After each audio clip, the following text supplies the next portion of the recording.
Andromaque. Andromaque est la femme d'Hector, décédée pendant la guerre de Troie. Elle est retenue captive par Pyrrhus, qui a aidé les Grecs à vaincre Troie pendant cette guerre mythique qui a duré 10 ans.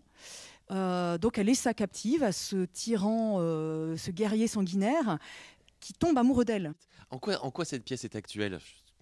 Alors, elle est actuelle parce qu'elle dépeint à la fois sur le plan personnel, le plan amoureux, et sur le plan politique, les logiques de domination qui sont à l'œuvre de façon très violente. Et donc dans le rapport amoureux, c'est sous prétexte qu'on est amoureux, on veut posséder l'autre, et puis s'il n'est pas amoureux en retour, on veut sa mort. Et sur le plan politique, sur le plan des relations entre les États, c'est vraiment des logiques impérialistes de vendetta, de colonisation. Hein.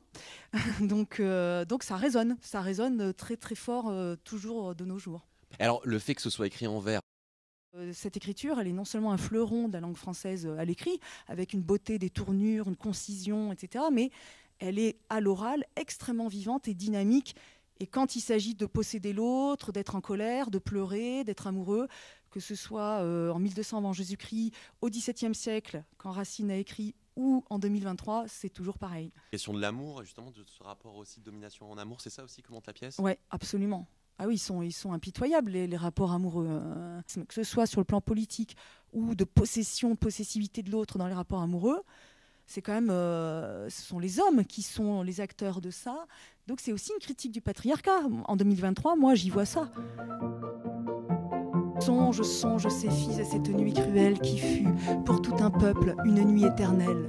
Songe au cri des vainqueurs, songe au cri des mourants, dans la flamme étouffée, sous le fer expirant.